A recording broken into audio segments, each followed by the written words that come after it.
حق ادا نہیں ہو سکتا۔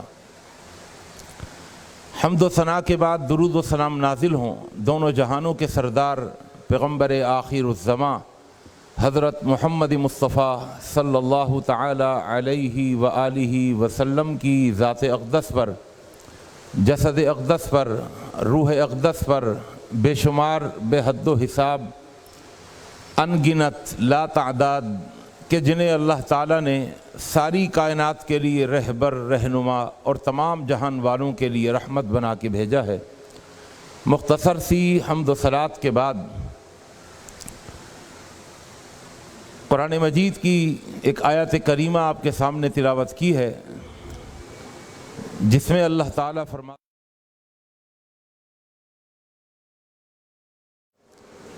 اے ایمان والو اللہ سے ڈر جاؤ حق تقاتہ، حق تقاتہ، اللہ سے ڈرنے کا حق ادا کر دو، اللہ سے ڈرنے کا حق ادا کر دو۔ اچھا، اللہ سے ڈرنے کا کوئی حق ادا کر ہی نہیں سکتا۔ اللہ تعالیٰ نے دوسرے مقام پر فرمایا فاتقوا اللہ ما استطعتم، اللہ سے ڈرنے کا جو حق ہے اس کو ادا کرنے کی تمہاری پوری کوشش اگر ہوگی، پوری کوشش، تو اللہ فرماتے ہیں میں سمجھوں گا تم نے مجھ سے ڈرنے کا حق ادا کر دیا ہے۔ ہماری پوری کوشش ہونی چاہیے۔ اگر آپ شریعت کا مطالعہ کریں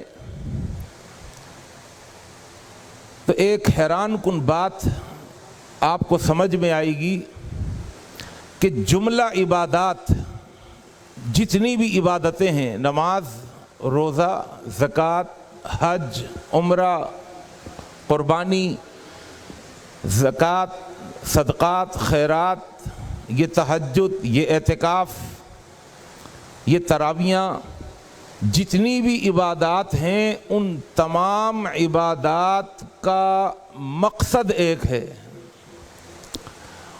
اور اس سے بڑھ کر حیران کن بات یہ کہ یہ ساری عبادات از خود مقصود اور مطلوب نہیں ہیں۔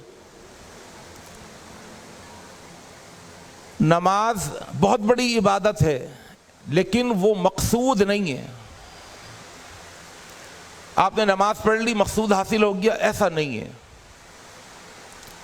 روزہ اتنی بڑی عبادت ہے لیکن یہ از خود مقصود اور مطلوب نہیں ہے۔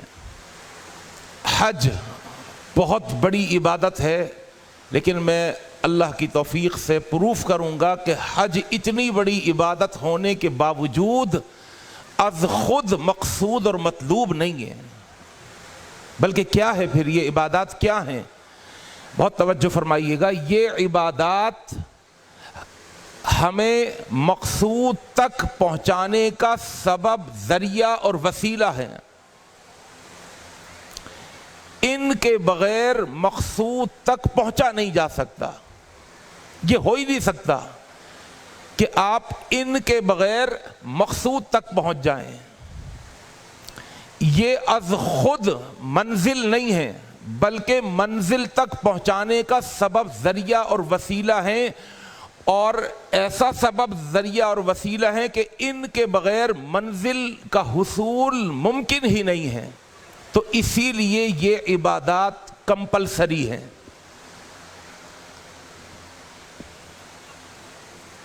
آپ ایک بلڈنگ بناتے ہیں بہت بڑی، عالی شان لگژری فلیٹس، اس کے اندر جاؤ تو پتہ چلے یہ کوئی فلیٹس نہیں ہے، یہ تو کوئی بنگلہ ہے، کوئی کوٹھی ہے۔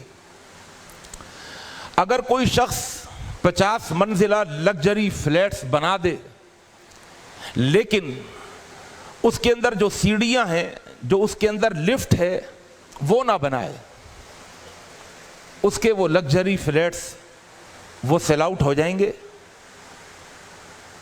وہ کہے یار ذرا دیکھو تو صحیح، ذرا تم اندر جا کے ایک دفعہ دیکھو تو صحیح۔ وہ خریدنے والا کہے گا ارے احمق الذی، مجھے یہ تو بتاؤ کہ میں جاؤں کیسے 10ویں منزل پر؟ اس کو چھوڑو، تم فلیٹس دیکھو تم کتنے اچھے ہیں۔ تو چونکہ لفٹ اور سیڑھی وہ منزل تو نہیں ہے، وہ بیوقوف ہوگا، احمق ہوگا کہ جو سیڑھی کو، اس لفٹ کو ہی منزل سمجھ لے۔ وہ مقصود تو نہیں ہے لیکن ہے کمپلسری، اس لیے کہ اس سیڑھی کے بغیر، اس لفٹ کے بغیر منزل تک نہیں پہنچا جا سکتا، منزل کا حصول ناممکن ہے، اسی لیے اس کا بنانا فرض ہے، لفٹ کا بنانا فرض ہے، سیڑھیوں کا بنانا فرض ہے۔ بالکل اسی طرح ایک مثال میں نے اس لیے دی تاکہ بات سمجھ میں آ جائے۔ نماز از خود مقصود اور مطلوب نہیں، روزہ از خود مقصود اور مطلوب نہیں، بلکہ مقصود تک پہنچانے کا سبب، ذریعہ اور وسیلہ ہے۔ اچھا، حیران کن بات یہ ہے کہ ہر عبادت کا مقصد ایک ہے، منزل ایک ہے، ہر عبادت کا مقصد ایک ہے۔ یہ عبادت کیا کرتی ہے؟ بہت توجہ فرمائیے گا۔ یہ عبادت کرنے والے کو اپنے اوپر سوار کر کر اپنی شان سے، اپنی طاقت سے، اپنی پاور سے، اپنی کوالٹی کے ساتھ وہ منزل تک پہنچا دیتی ہے۔ ہر عبادت کی اپنی شان ہے بھائی۔ دیکھیے، آپ نے جانا لاہور میں، ایک اور مثال دے کر میں اپنا موضوع شروع کرنے لگا ہوں، بہت توجہ فرمائیے گا۔ آپ نے جانا لاہور ہے، لاہور کے لیے آپ کو، اب پیدل تو جا نہیں سکتے، آپ کو سواری چاہیے۔ رکشہ بھی پہنچا دے گا، 1 ہفتے میں پہنچائے گا، 10 دن میں پہنچائے گا تو صحیح۔ آپ کو کار بھی پہنچا دے گی، آپ کو پراڈو بھی پہنچا دے گی، آپ کو ٹرین کے ذریعے سے بھی آپ لاہور تک پہنچ سکتے ہیں، آپ بائی ایئر بھی جا سکتے ہیں۔ یہ سواریاں ہیں، ہر سواری کی اپنی شان ہے، ہر سواری کی اپنی پاور ہے، اور ہر سواری کی اپنی رفتار ہے۔ اپنی شان سے، اپنی پاور سے، اپنی کوالٹی، ہر سواری کی اپنی کوالٹی ہے۔ یہ اپنے سوار کو اپنے اوپر سوار کر کے منزل تک پہنچا دیتی ہے۔ بس اگر اس مثال کو آپ نے سمجھ لیا تو اسی طرح ہر عبادت گویا کہ اس کی حیثیت سواری کی ہے۔ نمازی کو نماز لے کر کے چلتی ہے، کہاں؟ تقوی کی منزل۔ روزے دار کو روزہ لے کے چلتا ہے، کہاں؟ تقوی کی منزل۔ آپ کہیں گے مولوی صاحب منزل ایک ہی ہے؟ ہاں ایک ہی ہے۔ اللہ کا قرآن، رمضان اور روزوں سے ہم گزر رہے ہیں۔ آپ نے قرآن مجید کی آیت جمعوں میں بارہا سنی ہوگی، میں صرف آیتیں پڑھ رہا ہوں، توجہ فرمائیے گا۔ سب سے پہلے روزے کی سواری کی طرف آتے ہیں کہ یہ سواری کیسی پاورفل ہے اور یہ کہاں لے کے جاتی ہے۔ فرمایا یا ایھا الذین آمنوا کتب علیکم الصیام کما کتب علی الذین من قبلکم لعلکم تتقون، تاکہ اس روزے کی سواری پر بیٹھ کر تمہیں یہ روزہ تمہیں تقوی کی منزل تک پہنچا دے، لعلکم تتقون۔ آئیے نماز کے بارے میں اللہ فرماتا ہے وَأَقِیمُوا الصَّلَاةَ وَاتَّقُوهُ، نماز کی اقامت اس لیے کہ نماز کی سواری پر بیٹھ کر نمازی جو ہے وہ تقوی کی منزل تک پہنچ جائے۔ آپ کہیں گے کہ حج بھی تو ایک بہت بڑی عبادت ہے۔ آئیے اللہ کا قرآن، الحج اشہر معلومات فمن فرض فیہن الحج فلا رفث ولا فسوق ولا جدال فی الحج وما تفعلوا من خیر یعلمہ اللہ وتزودوا، حج کے سفر پر روانہ ہونے والے مسافر زاد راہ لے لیا، اللہ جی سوٹ کیس تیار ہے، اس کے اندر کپڑے رکھے ہوئے ہیں، ہوٹل کمرہ بک کیا ہوا ہے، اور پھر کھانا انکلوڈ ہے یا نہیں، ہر چیز تحریر میں آ چکی ہے، پیسے ادا کر چکا ہوں، فیسیں دے چکا ہوں، ویزا لگ چکا ہے۔ اللہ اکبر۔ اللہ فرماتا ہے نہیں، زاد راہ، جس زاد راہ کی میں بات کر رہا ہوں وہ زاد راہ بھی ذہن میں ہے یا نہیں؟ ہاں اللہ، وہ زاد راہ کیا ہے؟ فرمایا وَتَزَوَّدُوا فَإِنَّ خَيْرَ الزَّادِ التَّقْوَى۔ حج کا بھی مقصد کیا ہے؟ تقوی۔ ہم زکوٰۃ دیتے ہیں، صدقات اور خیرات، اللہ کا قرآن کہتا ہے فَأَمَّا مَنْ أَعْطَى وَاتَّقَى، وہ کہ جو دینے کے بعد زکوٰۃ صدقات خیرات دینے کے بعد کہاں پہنچا؟ وَاتَّقَى، تقوی کی منزل پر پہنچ گیا، تقوی ساتھ ہے۔ ایک اور عبادت 2 مہینے 2.5 مہینے بعد ہم ادا کرتے ہیں بقرعید کے موقع پر، قربانی۔ لاکھوں روپے کا جانور لاتے ہیں، ہم سمجھتے ہیں کہ یہ لاکھوں روپے کا جانور ہے، ہم اللہ کو 50 لاکھ کا جب کہیں گے نا، اللہ یہ 50 لاکھ کا لایا ہوں، تو اللہ ضرور قربانی میری قبول فرما لیں گے۔ اللہ فرماتا ہے لَن يَنَالَ اللَّهَ لُحُومُهَا وَلَا دِمَاؤُهَا وَلَكِن يَنَالُهُ التَّقْوَى مِنكُمْ، قربانی کا مقصد تقوی ہے۔ ہر عبادت، اور قرآن مجید کا پہلا پارہ سورہ بقرہ میں اللہ نے فرمایا یا ایھا الناس، اے لوگو، اعبدوا ربکم، اپنے رب کی بندگی کرو، وہ رب جس نے تم کو پیدا کیا، والذین من قبلکم، جو تم سے پہلے ہیں ان کو بھی پیدا کیا۔ بندگی کیوں کرو؟ لعلکم تتقون، تاکہ تم اس بندگی کی وجہ سے تقوی کی منزل حاصل کر لو۔ اللہ اکبر! کیوں بھائی، تقوی میں کیا ایسی چیز ہے کہ ساری نمازیں، روزے، زکوٰۃ تقوی کے مقابلے میں ان کی حیثیت سواری جیسی ہے؟ فرمایا ان اکرمکم، بہت توجہ بھائی، ان اکرمکم، اللہ کا قرآن پڑھ رہا ہوں، ان بے شک، اکرمکم، کریمکم نہیں کہا کہ تمہارے اندر کریم وہ ہے، کریم کہتے ہیں بہت عزت والا، اکرمکم یہاں کریم نہیں کہا، ایک ہے کریم، ایک ہے اکرم، اکرم سپرلیٹیو ڈگری ہے، ایک ہے کبیر، کبیر مانے کبریائی والا، بڑا، بڑائی والا، ایک ہے اکبر سپرلیٹیو ڈگری جس سے بڑا کوئی نہ ہو، ایک ہے جمیل جمال والا، ایک ہے اجمل سب سے بڑھ کر جمال رکھنے والا، حسن سے ایک ہے حسین اور ایک ہے احسن سب سے بڑھ کر حسن رکھنے والا۔ یہاں اللہ فرماتا ہے ان بے شک اکرمکم، تم میں جو سب سے زیادہ معزز ہے، محترم ہے، تم میں سب سے زیادہ جو عزت والا ہے، اللہ کون ہے؟ اللہ فرماتا ہے ان اکرمکم عند اللہ، ایک ایک جملہ، ایک ایک لفظ اللہ کا، سبحان اللہ۔ یہ نہیں کہا کہ تمہارے نزدیک سب سے زیادہ مکرم وہ ہے جس کے پاس اتقاکم، جس کے پاس تقوی بھی سپرلیٹیو ڈگری والا ہے، اتقا کہا، اتقا، متقی نہیں کہا، اتقا جو تقوی میں سب سے بڑا ہوا ہے، جو تقوی کے اندر بلندیوں تک پہنچا ہوا ہے، جو تقوی کی انتہاؤں تک پہنچا ہوا ہے، اللہ کے نزدیک سب سے زیادہ مکرم، معظم، محترم، محتشم اللہ کے نزدیک وہی ہے۔ اور یہ کہا عند اللہ، اللہ کے ہاں، ورنہ آج ہمارے ہاں تو معاملات الگ ہیں نا، ہمارے ہاں محترم وہ جس کے پاس پیسہ زیادہ ہے، ہمارے ہاں سب سے زیادہ عزت دار وہ جس کی گاڑی بڑی ہے، ہمارے ہاں عزت دار وہ جس کا خاندان بڑا ہے، ہمارے ہاں سب سے زیادہ عزت والا وہ جو کسی کرسی پر بیٹھا ہوا ہے، ہمارے ہاں سب سے زیادہ عزت والا، عظمت والا، احترام والا وہ جو کوئی وزارت رکھنے والا ہے، کوئی منصب رکھنے والا ہے۔ اللہ فرماتا ہے نہیں، یہ تمہاری بات نہیں کر رہا، میں اپنی بات کر رہا ہوں، انا بے شک اکرمکم، تم میں سب سے بڑھ کر محترم، اکرام والا عند اللہ، اللہ کے ہاں وہ ہے اتقاکم، جو تم میں سب سے زیادہ تقوی رکھنے والا۔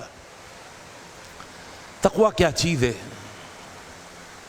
یاد رکھیے، تقوی کو اب سمجھنا بہت ضروری ہے، اس لیے کہ منزل وہی ہے، مقصود وہی ہے، مطلوب وہی ہے۔ تقوی 3 چیزوں کا نام ہے۔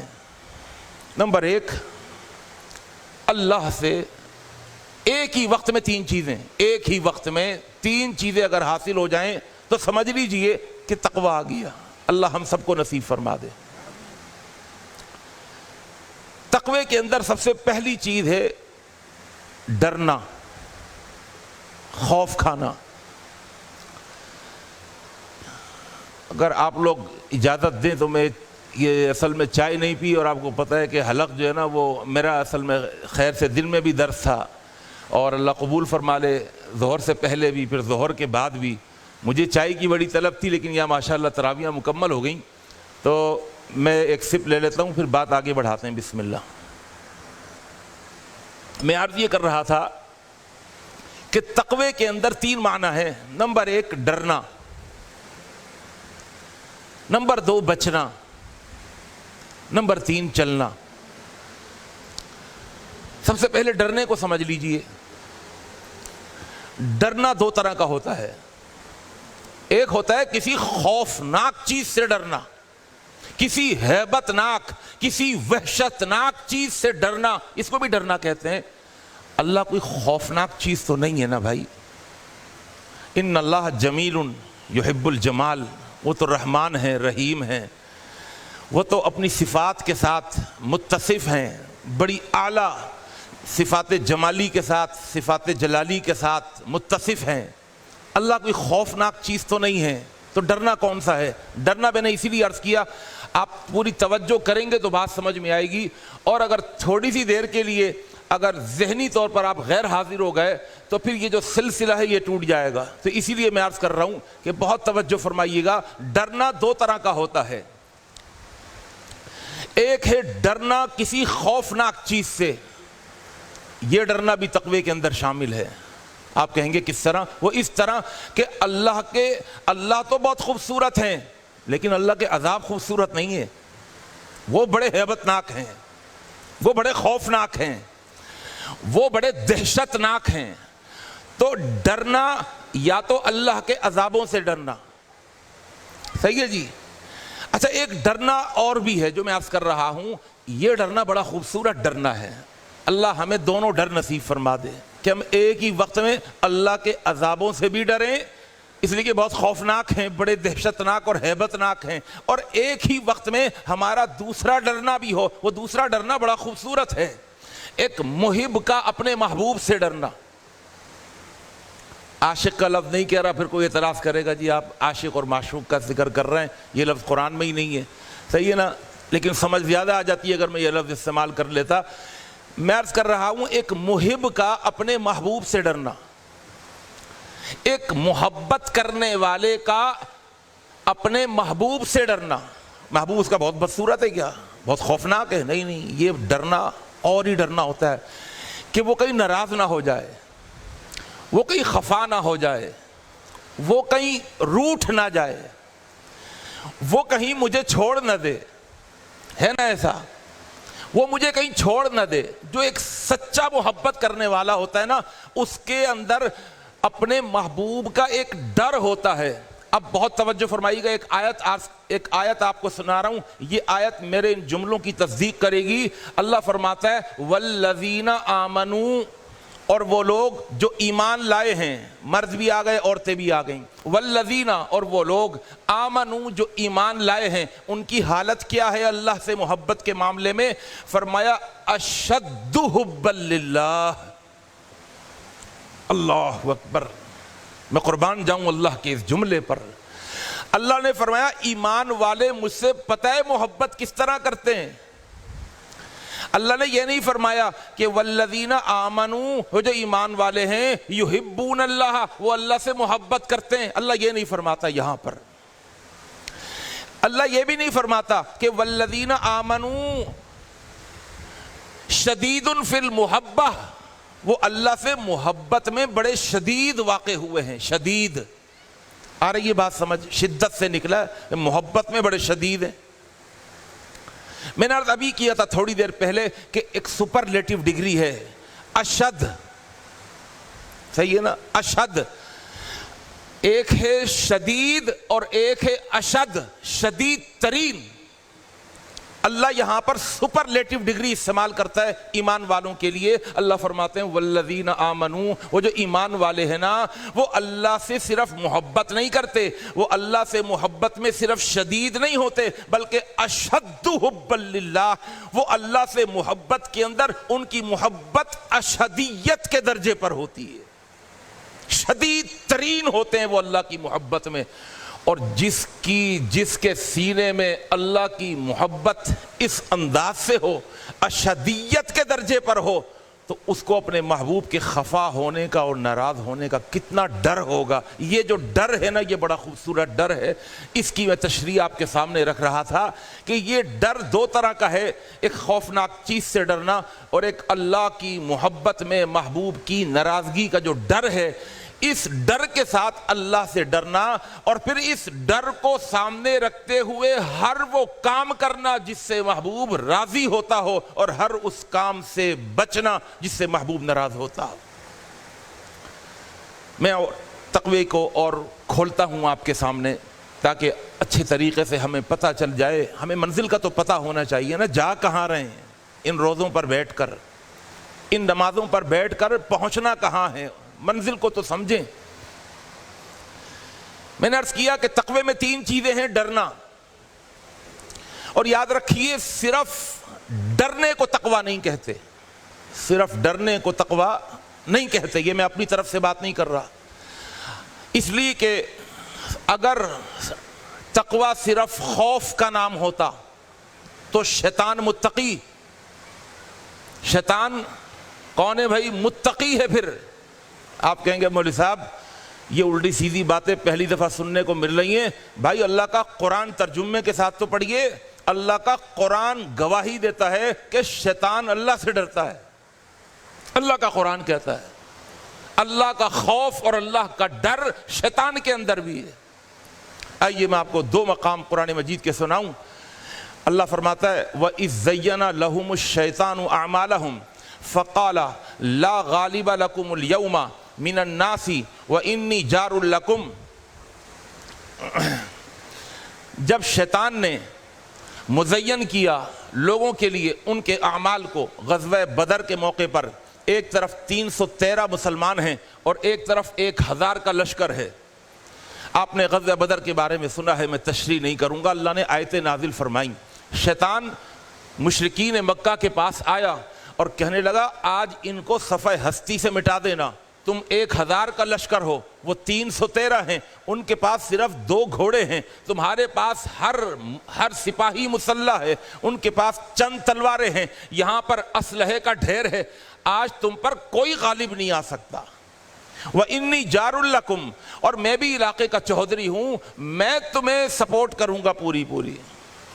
یہ شیطان نے جب کہا، ایک بوڑھے انسان کی شکل میں آ کر، اللہ کا قرآن کہتا ہے اسی دوران اللہ کے رسول تو سجدے میں گرے ہوئے اللہ سے مدد مانگ رہے تھے، اللہ نے بھی مدد کی۔ اِذْ تَسْتَغِيثُونَ رَبَّكُمْ فَاسْتَجَابَ لَكُمْ أَنِّي مُمِدُّكُمْ بِأَلْفٍ مِّنَ الْمَلَائِكَةِ مُرْدِفِينَ۔ اللہ نے کہا اے میرے نبی آپ پریشان نہ ہوں، یہ اگر 1000 کا لشکر آیا ہوا ہے، میں آسمان سے 1000 فرشتوں کو، مسلح فرشتوں کو اتار رہا ہوں۔ بلا ان تصبروا وتتقوا یأتوکم من فورہم ھذا یمددکم ربکم بخمسۃ آلاف من الملائکۃ مسومین۔ آپ پریشان کیوں ہوتے ہیں؟ 1000 کے پیچھے 5000 فرشتوں کا مسلح لشکر اور بھیج رہا ہوں، پریشان ہونے کی ضرورت نہیں ہے۔ میں اس کی طرف نہیں جاؤں گا، میں اپنے موضوع کی طرف آنا چاہ رہا ہوں، بہت توجہ۔ اب جب فرشتوں کو اترتا ہوا شیطان نے دیکھا، اللہ کا قرآن کہتا ہے فَلَمَّا تَرَاءَتِ الْفِئَتَانِ نَكَثَ عَلَىٰ عَقِبَيْهِ، تو شیطان اپنی ایڑیوں کے بل پیچھے ہٹنے لگا۔ ایڑیوں کے بل، ایک ہوتا ہے آدمی کوئی شیر کو دیکھے اور منہ موڑ کے بھاگے، ایک وہ آدمی جو کسی خوفناک چیز کو دیکھ کر اس خوف کو پہلے اپنے اوپر سوار کر لے اور اس کو لاشعوری طور پر پتہ ہی نہیں چلتا کہ میرے الٹے قدم پیچھے کی طرف جا رہے ہیں۔ یہ انتہائی درجے کا دہشت زدہ اور خوف زدہ انسان ہوتا ہے جو تھوڑی سی دیر تو پہلے الٹا الٹا پیچھے چلتا ہے پھر بھاگتا ہے۔ اللہ کا قرآن نقشہ کھینچتا ہے نَكَثَ عَلَىٰ عَقِبَيْهِ، شیطان اپنی ایڑیوں کے بل پیچھے ہٹنے لگا۔ لوگوں نے کہا بھائی جان ڈرے ہوئے گھبرائے ہوئے خیریت؟ تو شیطان نے کیا کہا؟ اب وہ الفاظ سنیے گا، کہنے لگا انی ارا ما لا ترون، جو میں دیکھ رہا ہوں وہ تم نہیں دیکھ رہے۔ اگلا جملہ انی، بے شک میں، اخاف اللہ، میں اللہ سے ڈرتا ہوں۔ تو بھائی اللہ کا قرآن کہتا ہے شیطان کس سے ڈرتا ہے؟ اللہ سے۔ اگر تقوی صرف خوف کا نام ہے تو شیطان متقی ہے قرآن کی روح سے۔ دوسرا مقام صرف حوالہ دے دیتا ہوں، سورہ حشر اٹھائیے، 28واں پارہ سورہ حشر، آیت پڑھ دیتا ہوں، ترجمہ نہیں کروں گا۔ کمثل الشیطان اذ قال للانسان اکفر فلما کفر قال انی بریء منک انی اخاف اللہ، میں اللہ سے ڈرتا ہوں۔ تو تقوی صرف خوف کا نام نہیں ہے، ڈر کا نام نہیں ہے، خشیت کا نام نہیں ہے، ڈر کے ساتھ بچنا بھی۔ امیر المؤمنین خلیفۃ المسلمین نے پوچھا ابی بن کعب سے، اے ابی تقوی کسے کہتے ہیں؟ تو انہوں نے جواب دیا، کیا آپ کا گزر ایسی پگڈنڈی، ایسے تنگ راستے سے آپ کا گزر ہوا ہے کبھی جس کے دائیں طرف بھی خاردار جھاڑیاں ہوں، بائیں طرف بھی خاردار جھاڑیاں ہوں، کانٹے نکلے ہوئے ہوں؟ کہا جی بالکل گزر ہوا ہے۔ کس طرح گزرتے ہیں؟ کہا جب گزرتے ہیں تو ہم کانٹوں سے ڈرتے بھی ہیں اور کانٹوں سے بچتے بھی ہیں اور چلتے بھی ہیں۔ چھوٹا سا راستہ ہے نا، پتلا سا راستہ ہے، وہ کھڑے ہو جائیں گے تو پیچھے سے آنے والا کہے گا بھائی آگے چلو یار، دوسرا آدمی چلو بھائی آگے چلو یار، کھڑے ہو گئے بیچ میں۔ تو اگر آپ سمجھ گئے ہوں، ماشاءاللہ سارے پڑھے لکھے ساتھی ہیں، ڈرنا بچنا، اگر کوئی ڈرتا ہے گناہوں سے بچتا نہیں ہے تو صرف خوف ہے، بچنا نہیں ہے۔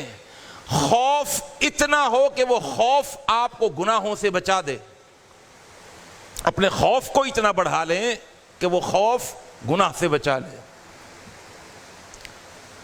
اللہ اکبر۔ اور چلنا بھی ہے۔ بچنے کا ایک طریقہ یہ ہے کہ آدمی ایک بند کمرے میں بیٹھ جائے، غار میں جا کر کے بیٹھ جائے، نہ آنا نہ جانا، نہ ملنا نہ جلنا، نہ شادی نہ بیاہ، نہ کاروبار نہ بزنس، نہ تعلق نہ لین نہ دین، میں تو یہاں پر بیٹھ کر بس گھاس کھا کر پتے کھا کر اور میں اپنی زندگی پوری کروں گا۔ کہا نہیں، اپنے آپ کو پریکٹیکل لائف میں ڈالنا بھی ہے، چلنا بھی ہے، اور اس چلنے کے اندر اللہ سے ڈرنا بھی ہے، اور ڈر کو اتنا بڑھانا ہے کہ گناہوں سے بچنا بھی ہے۔ بس اسی کو تقویٰ کہتے ہیں۔ اللہ یہ تقویٰ ہم سب کو نصیب فرما دے۔ میں نے بڑے مختصر الفاظ میں تقوی کا تھوڑا سا تعارف کروا دیا۔ اب میں تھوڑا سا اور آپ کو ایک چیز بتانا چاہتا ہوں، اور پھر یہی چیز اس پوری تقریر کو میرے موضوع کے ساتھ کنیکٹ کر دے گی اور جوڑ دے گی۔ بہت توجہ فرمائیے گا۔ اب یہ تقویٰ جو ہے یہ ہوتا کہاں پر ہے؟ لاہور تو آپ کو پتہ ہے، میں نے تو مثال سے سمجھایا تھا، لاہور میں تو نہیں ملے گا جا کے تقویٰ۔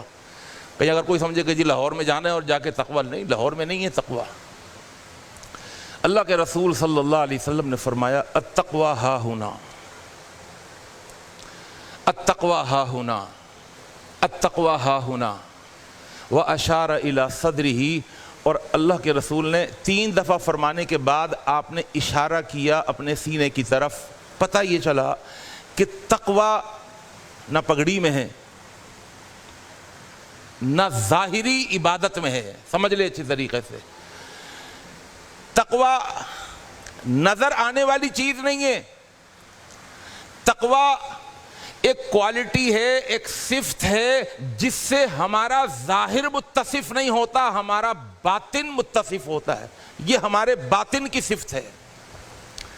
بھئی ایک کچھ ظاہر کے اوصاف ہوتے ہیں، بھئی یہ وائٹ ہے، یہ چٹا ہے، یہ گورا ہے، یہ لمبا ہے نا، اس کے چہرے کے نقوش بہت اچھے ہیں، یہ پرکشش ہے، یہ ظاہری صفات ہیں۔ لیکن کچھ باطنی صفات ہوتی ہیں، ان باطنی صفات کے اندر سب سے بڑی صفت ہے تقویٰ۔ اللہ ہم سب کو نصیب فرما دے۔ جس نے اپنے باطن کو سنوار لیا، اچھا کیسے پتا چلے گا کہ ہمارا باطن اچھا ہے؟ وہ چلے گا ہماری انفرادی اور اجتماعی زندگی کا جب فرق ختم ہو جائے گا۔ بہت توجہ فرمائیے گا۔ ایک انسان کی جلوت ہوتی ہے اور ایک انسان کی خلوت ہوتی ہے۔ ایک ہے اس کی اجتماعی زندگی اور ایک ہے اس کی انفرادی زندگی، انڈیویجولی طور پر جب وہ اکیلا ہوتا ہے، تنہا ہوتا ہے، جب اسے کوئی نہیں دیکھ رہا ہوتا۔ یہاں سے میرا موضوع شروع ہو رہا ہے، آپ کی انشاءاللہ مجھے پوری توجہ چاہیے۔ میں انشاءاللہ مقررہ وقت کے اندر اپنے موضوع کو مکمل کرنے کی کوشش کروں گا اور آپ کا زیادہ وقت نہیں لوں گا، اور اللہ سے دعا کروں گا اللہ ہمارے اس وقت کو میرے لیے، آپ کے لیے، ہم سب کے لیے مفید بنا دے، اور ہم اس سے افادہ اور استفادہ حاصل کر کے ہم تقوی کو پہچان لیں اور تقوی کا تعارف حاصل ہو جائے، اور تقوی کے حصول کے لیے ہم سب خوب کوشش کریں۔ میں نے عرض کیا کہ انسان کی زندگی دو طرح کی ہوتی ہے، ایک اس کی اجتماعی زندگی اور ایک انفرادی زندگی۔ اجتماعی زندگی جیسے ہم اور آپ اس وقت بیٹھے ہوئے ہیں، یہ ہماری اجتماعی زندگی ہے، اور انفرادی زندگی جب ہم اکیلے ہوتے ہیں، تنہا ہوتے ہیں، خلوت میں ہوتے ہیں، تخلیے میں ہوتے ہیں، وہ ہماری انفرادی زندگی ہے۔ اس کے بعد میں جو عرض کر رہا ہوں جملہ وہ بھی سنیے گا کہ اگر کوئی انسان اجتماعی زندگی میں کوئی گناہ نہیں کرتا، میں پھر عرض کروں، اگر کوئی انسان جلوت میں اجتماعی زندگی میں کوئی گناہ نہیں کرتا، تو گناہ نہ کرنے کی دو وجہ ہو سکتی ہیں۔ ایک وجہ یہ بھی ہو سکتی ہے کہ یہ اللہ کے ڈر سے گناہ نہیں کر رہا، آ رہی ہے بات سمجھ؟ اور دوسری وجہ یہ بھی تو ہو سکتی ہے کہ یہ لوگوں کے ڈر کی وجہ سے گناہ نہیں کر رہا ہے نا، دونوں چیزیں پاسبل ہیں۔ پھر میں عرض کروں گا کہ اگر اجتماعی زندگی میں، جلوت کی زندگی میں اگر کوئی انسان گناہ نہیں کرتا، تو گناہ نہ کرنے کی دو وجہ ہو سکتی ہے۔ نمبر ایک، پہلی وجہ یہ ہو سکتی ہے کہ یہ ہم تو اچھی امید رکھیں گے نا، یہ اللہ کے ڈر کی وجہ سے گناہ نہیں کر رہا، اور دوسری وجہ یہ بھی تو ہو سکتی ہے کہ یہ لوگوں کے ڈر کی وجہ سے گناہ نہیں کر رہا۔ پتہ کیسے چلے گا بھائی؟ پتہ کیسے چلے گا؟ پتہ چلے گا دوسری صورت سے، بہت توجہ فرمائیے گا۔ اب دوسری صورت انفرادی زندگی، جہاں انسان کی تنہائی ہو، خلوت ہو، جہاں تخلیہ ہو، پرائیویسی ہو، زمین کا کونا ہو، کمرے کا کونا ہو، کوئی نہیں دیکھ رہا، اکیلا ہے، تنہا ہے۔ اگر وہی شخص انفرادی زندگی میں وہ گناہ کرتا ہے جو گناہ اجتماعی زندگی میں نہیں کرتا، بھائی پھر عرض کر رہا ہوں، وہی انسان اگر انفرادی زندگی میں، خلوت میں، تخلیے میں، جہاں وہ اکیلا ہوتا ہے، تنہا ہوتا ہے، اگر وہ گناہ کر لیتا ہے، کون سا گناہ؟ جو گناہ وہ سب کے سامنے نہیں کر رہا تھا، تو اس سے کیا بات پتہ چلتی ہے کہ یہ جو جلوت میں اس نے گناہ چھوڑا تھا، اللہ کے ڈر کی وجہ سے نہیں چھوڑا تھا، بلکہ اس نے لوگوں کے ڈر کی وجہ سے گناہ چھوڑا تھا، ہے نا؟ دو اور دو چار ہوتے ہیں، ایسی بات ہے یہ بالکل سمجھ میں آنے والی۔ اس لیے کہ اگر اس نے جلوت کی زندگی میں اللہ سے ڈر کے گناہ چھوڑا تھا، تو آج خلوت کی زندگی میں بھی اس کو وہ گناہ چھوڑنا چاہیے نا، اس لیے کہ اللہ تو دیکھ رہا ہے، اللہ کا خوف ہے اس کو، اس نے یہ گناہ وہاں نہیں کیا، یہاں کر رہا ہے۔ اجتماعی زندگی میں نہیں کرتا، انفرادی زندگی میں کر لیتا ہے، جلوت میں نہیں کرتا، خلوت میں کر لیتا ہے۔ اس کا مطلب یہ ہے کہ یہ جلوت میں بھی جو گناہ چھوڑتا ہے نا، وہ لوگوں کے ڈر کی وجہ سے۔ اللہ اکبر، بس یہی ہے انسان کے ظاہر اور باطن کا فرق۔ تقوی کی منزل تک پہنچا ہوا ہے یا نہیں پہنچا ہوا، یہی ہے اس کے دو رخ، یہی ہے اس کا دوغلا پن، یہی ہے اس کی اللہ کے ساتھ منافقت۔ بھائی بہت توجہ فرمائیے گا، میں جو آگے حدیث سنانے لگا ہوں اس کی بنیاد بنا رہا ہوں، ان جملوں کو بہت توجہ فرمائیے گا، یاد رکھیے۔ اللہ کے رسول صلی اللہ علیہ وسلم کی حدیث ترمذی کی، آپ نے فرمایا ان من شر الناس عند اللہ یوم القیامت ذی الوجہین، اللہ کے ہاں سب سے بدترین لوگ قیامت کے دن وہ ہوں گے جن کے دنیا میں دو چہرے تھے۔ الذی، پھر حدیث کی تشریح، الذی یأتی ہؤلاء بوجہ ویأتی ہؤلاء بوجہ، یہ دو چہرے والے، یہ دوغلا پن اور یہ دو رخ والے اور دو چہرے والے، ان کا کیا تھا دنیا میں؟ یأتی ہؤلاء بوجہ، یہاں آتے تھے کسی اور چہرے کے ساتھ، وَيَأْتِي هَؤُلَاءِ بِوَجْهٍ، یہاں آتے تھے کسی اور چہرے کے ساتھ، اجتماعی زندگی میں ان کا چہرہ کچھ اور ہوتا تھا، انفرادی زندگی میں ان کا چہرہ کچھ اور ہوتا تھا، جلوت میں یہ کچھ اور ہوتے تھے، خلوت میں یہ کچھ اور ہوتے تھے۔ قیامت کے دن سب سے بدترین لوگ یہ ہوں گے، اللہم لا تجعلنا منہم، اللہ ہمیں ان میں سے نہ فرمائے۔ ظاہر اور باطن ایک ہو جائے، اگر ظاہر اور باطن ایک ہو جائے، ٹرانسپیرنٹ ہو جائے، اندر کا باہر نظر آئے اور باہر کا اندر نظر آئے، اس کے بڑے فائدے ہیں۔ اللہ اکبر۔ آج ہم من کے سچے نہیں ہیں، اللہ کی قسم، ہم تن کے سچے ہیں، ظاہر کے سچے ہیں، لیکن من کے ہم کھوٹے ہیں۔ اسی کھوٹ کو یہ روزہ ختم کر رہا تھا۔ رمضان گزر چکا ہے، روزے دار کو پورے 30-29 دن کے لیے ایک پروسیس سے گزارا گیا۔ اس کو ایک بھٹی میں ڈال کر، روزے کی بھٹی میں ڈال کر، اس کے کھوٹ کو، اس کے کھرے کو الگ الگ کرنے کے لیے اللہ نے اس کو ایک پروسیس سے گزارا۔ تربیتی ورکشاپ میں اللہ نے اس کی بغیر ناغہ کے، بغیر ایبسنٹ کے تربیتی ورکشاپ کرائی اللہ نے اس کو، کہ اس کے ظاہر اور باطن کا فرق ختم ہو جائے، اس کی جلوت اور خلوت کا فرق ختم ہو جائے، اس کی اجتماعی اور انفرادی زندگی کا فرق ختم ہو جائے، جو اس کا باطن ہو وہی اس کا ظاہر ہو، جو اس کی خلوت ہو وہی اس کی جلوت ہو، یہ زبان کا بھی سچا ہو، یہ دل کا بھی سچا ہو۔ اگر روزوں سے اس مقصد کو ہم حاصل نہیں کر سکے تو بھائی یہ صرف کھانے پینے کا شیڈیول بدل لیا ہم نے اس مہینے کے اندر، ان روزوں نے ہم کو منزل تک نہیں پہنچایا۔ میں پھر عرض کر دوں، آپ یہ نہیں کہ جی روزے سے ہم لازماً منزل تک پہنچیں گے، ہرگز نہیں۔ بہت توجہ فرمائیے گا، میں پھر اس مثال کی طرف آ رہا ہوں۔ آپ نے پراڈو گاڑی کھڑی کر دی کہ میاں یہ تو لاہور پہنچائے گی، بھائی 1,20,00,000 کی گاڑی خریدی ہے، کوئی مذاق بات ہے؟ یہ لاہور نہیں پہنچائے گی، پہنچائے گی ضرور، لیکن بے پرواہی سے اگر آپ چلائیں گے، اس پر سوار ہو کر کسی اناڑی ڈرائیور کو بٹھا دیا، جس اناڑی نے پیٹرول کی جگہ پانی ڈال دیا اور پانی کی جگہ پیٹرول ڈال دیا، ریڈیٹر میں پیٹرول ڈال دیا، پیٹرول کی ٹنکی میں بے پرواہی کے ساتھ کہ میاں روزہ رکھا ہوا ہے، یہ تو پہنچائے گا، ہرگز نہیں پہنچائے گا، اس کی کیئر کرنی ہوگی، اس کے ٹائروں میں ہوا بیلنس رکھنا ہوگا، ویل بیلنسنگ کرانی ہوگی، اس کو پراپر طریقے سے چلانا ہوگا۔ اگر آپ چلائیں گے تو پھر یہ پہنچائے گی، اور اگر آپ نے اس کو بے پرواہی کے ساتھ، غفلت کے ساتھ کہ میاں بس پہنچائے گی پراڈو ہے 1 کروڑ کی، آپ کہیں ہم نے روزہ رکھا ہے، میاں ایک لقمہ نہیں کھایا مولوی صاحب، آخر میں آپ ہم کو سمجھانے آ گئے کہ یہ آپ کو نہیں پہنچائے گا، تقوی تک نہیں پہنچائے گا میرے بھائی، نہیں پہنچائے گا۔ اس کو بہت سنبھال کر کے رکھنا ہے، بڑا کیئر کرنا ہے اس کی، بہت سنبھال کر، بے پرواہی سے نہیں چلانی یہ گاڑی روزے والی۔ آ رہی ہے نا بات سمجھ میں؟ اللہ اکبر۔ من کا اگر آدمی سچا ہو جائے تو اللہ بڑی مدد کرتے ہیں، بڑی مدد کرتے ہیں۔ اللہ اکبر۔ اللہ کے رسول حضرت محمد مصطفیٰ صلی اللہ علیہ وسلم نے فرمایا، گزشتہ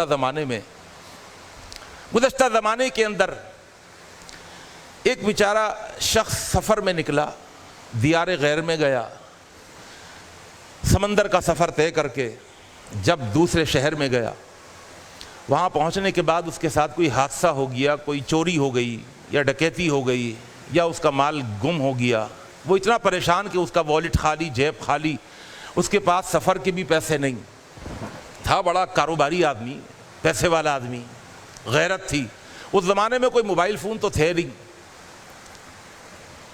کوئی ایزی پیسے کے ذریعے کوئی پیسے تو نہیں ملتے تھے۔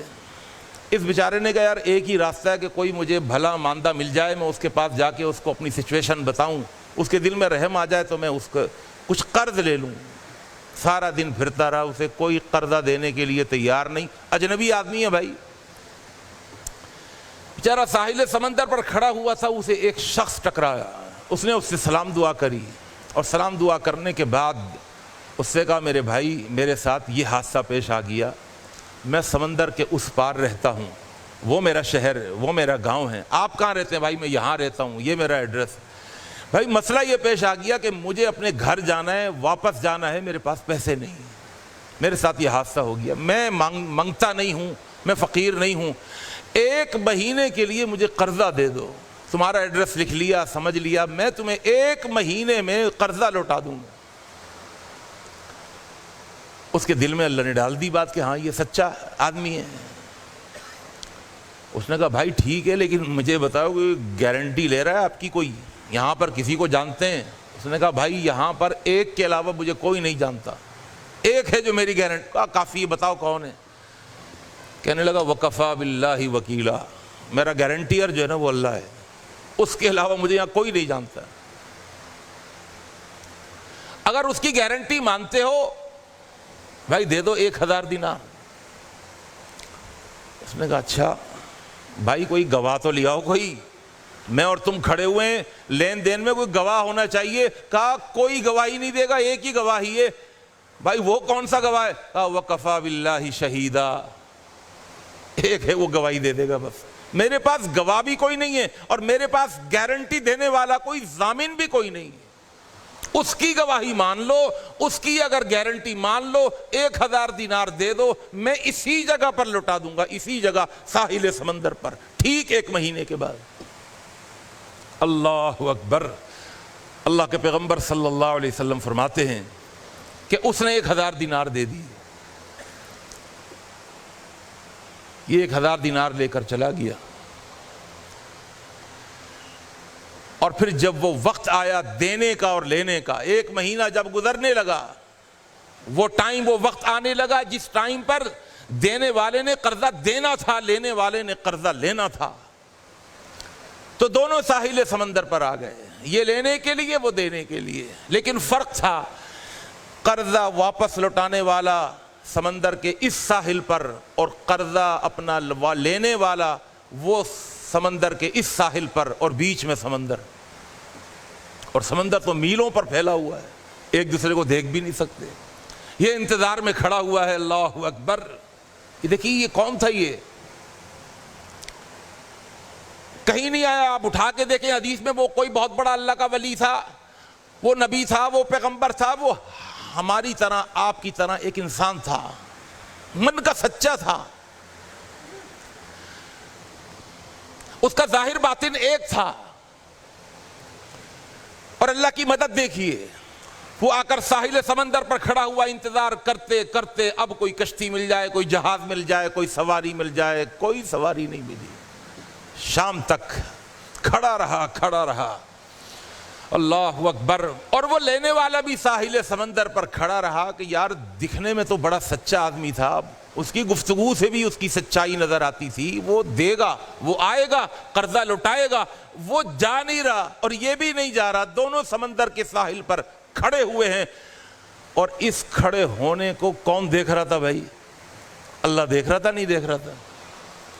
دیکھیں آج اگر ہم من کے بھی سچے ہونا تو ہم اتنی دیر نہیں کھڑے ہوں گے، ہم تو آئے تھے دینے کے لیے، اب 1 گھنٹہ تو کھڑے رہے یار، ٹانگوں میں درد ہو گیا، اب نہیں ملی تو ہمارا کیا قصور ہے بھائی؟ سواری اگر مل جاتی کشتی، وہ کھڑا ہوا ہے 1 گھنٹہ نہیں، شام ہو گئی اسے، اللہ صبح سے کھڑے کھڑے دوپہر ہو گئی، دوپہر سے کھڑے کھڑے شام ہو گئی، میں یہ امانت اس کو دینا چاہتا ہوں۔ جب دیکھا کہ کوئی سواری نہیں آئی تو اس من کے سچے انسان نے، جس کا ظاہر اور باطن ایک تھا، اس نے ایک بڑی سی لکڑی لی، کوئی تنا درخت کا لیا، اس کو کھودا، اس کے میں کھانچا بنایا اور 1000 دینار اس کے اندر رکھ دیے اور اس کی بینڈش کر دی، اس کو باندھ دیا ربڑ سے، کسی چیز سے باندھ کر، رسی سے، اور اب وہ لکڑی کا تنا اٹھا کر سمندر کے کنارے کھڑا ہوا ہے۔ اللہ اکبر۔ اور اللہ دیکھ رہے ہیں اس کو، کہنے لگا اللہ آج سے ٹھیک 1 مہینے پہلے 1000 دینار لینے کے لیے میں نے تجھے وکیل بنایا تھا، ضامن بنایا تھا، گارنٹیئر بنایا تھا، میں نے تجھے گواہ بنایا تھا، اور اللہ میں تو یہ دینا چاہتا ہوں، مجھے سواری نہیں ملی، اللہ میں نہیں جانتا، جب اس نے تیری گارنٹی قبول کر لی تھی، اللہ تجھے بھی میری گارنٹی قبول کرنی ہوگی، پہلے اس کی گارنٹی لی تھی، اب میری گارنٹی لینی ہوگی۔ اللہ اکبر۔ یہ کیا کرنے والا ہے بندہ؟ کہا اللہ میں تنا اٹھا کر سمندر کی موجوں کے حوالے کر رہا ہوں۔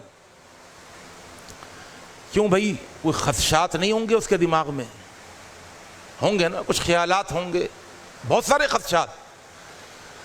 آج کے دور میں اگر یہ میں کرنے لگوں تو مجھے کیا کہیں گے, میں مولوی صاحب عقل ٹھکانے ہیں, کیا ہو گیا یار, کیوں پیسے ضائع کر رہا ہو, ہے نا, بیوقوفی کہیں گے.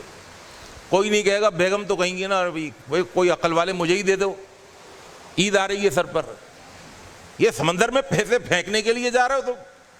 اللہ اکبر.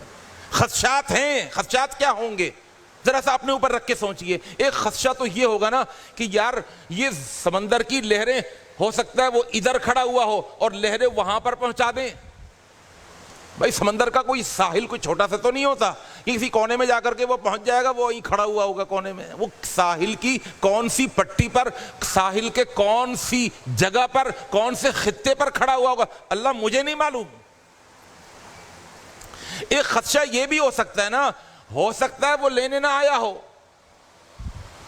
نہیں ہوں گے کیا خدشات ہوں گے. ایک خدشہ یہ بھی ہو سکتا ہے کہ میاں ہو سکتا ہے لینے آیا ہو لیکن میری طرح بے وقوف نہ ہو, 1 گھنٹہ 2 گھنٹہ کھڑے ہو کے چلا گیا ہو واپس, کوئی دوسرا اٹھا لے گا. خدشات بھی کوئی کم نہیں ہے, تحفظات ہیں, خدشات ہیں, خیالات ہیں, اسے روک رہے ہیں لیکن یہ رک نہیں رہا. اس نے کہا اللہ یہ میں سمندر کی موجوں کے حوالے کر رہا ہوں, یہ امانت وہاں پر پہنچا دے. اور ایسے ہی نہیں کر رہا, تجھے ضامن بنا کر, تجھے وکیل بنا کر, تجھے گارنٹیر بنا کر, تجھے گواہ بنا کر کے یہ میں بھیج رہا ہوں. اللہ اکبر. اور آپ کو پتہ ہے سمندر کا ایک ایک قطرہ, لہر نہیں, ایک ایک قطرہ اللہ کے حکم کا پابند ہے. زمین کا ایک ایک ذرہ اللہ کے حکم کا پابند ہے. صحیح بخاری کی ایک حدیث سناؤں, اللہ کے رسول صلی اللہ علیہ وسلم نے فرمایا, بھائی جب 1 گھنٹہ ہونے لگ جائے نا مجھے بتا دیجئے گا, کیونکہ وہ میں گھڑی بھی نہیں لایا اور میں نے ٹائم بھی نہیں دیکھا کہ سٹارٹنگ کا ٹائم کیا تھا. اللہ کے رسول صلی اللہ علیہ وسلم کی حدیث, بخاری شریف کی حدیث, اللہ کے رسول صلی اللہ علیہ وسلم نے فرمایا گزشتہ زمانے کے اندر ایک پاپی نافرمان ایسا شخص گزرا ہے کہ جس نے اتنے گناہ کیے اور ایسے گناہ کیے کہ کوئی گناہ اس نے نہیں چھوڑا. چوری, ڈکیتی, بہت گناہ کیے, فسق و فجور میں اپنی ساری جوانی گزار دی. لیکن جب بڑھاپے کی عمر کو پہنچا اور اس کے جسم کے اندر انقلاب برپا ہونا شروع ہوا, اس کی جوانی بڑھاپے سے بدلنی شروع ہوئی, جب اس کی کھالوں میں جھریاں آنے لگیں تو اس کو خیال آیا کہ نہیں یار بہت گندی زندگی گزاری ہے, بڑی خراب زندگی گزاری ہے, میرا اللہ تو بہت زیادہ ناراض ہوگا. ڈر اللہ کا پیدا ہو گیا. اس ڈر کی وجہ سے اس ڈر کو اتنا بڑھایا کہ پھر گناہوں سے بچنا شروع کر دیا. گناہوں سے بچنے کے بعد پھر اس کے دل میں یہ خیال آیا کہ مجھے اللہ نہیں بخشے گا, میرے گناہ ہی اتنے ہیں. ہر انسان کے پاس علم نہیں ہوتا, اس کے پاس بھی اس کو اللہ کی رحمتوں کے سمندروں کا علم نہیں تھا کہ اس کی رحمت کے سمندر کس طرح موجزن ہے. اس نے اپنے علم کی بساط کے مطابق اپنے بیٹوں کو وصیت کی, اپنے بیٹوں کو بلایا, کہا میں نے تمہارے ساتھ کوئی کمی کی ہے؟ کہا نہیں کوئی کمی نہیں کی. کوئی چیز چاہیے؟ کہا ابا جان سب کچھ آپ نے ہمارے لیے کیا ہے. بیٹا ایک وصیت ہے, میں اب مرنے کے قریب ہوں, ایک وصیت کرنا چاہتا ہوں, میری وصیت پوری کرو گے؟ ابا جان اللہ آپ کو سلامت رکھے, لیکن آپ بتائیے تو صحیح کیا حکم ہے؟ سر تسلیم خم, کیا وصیت ہے آپ کی؟ کہا بیٹا ایک ہی وصیت ہے.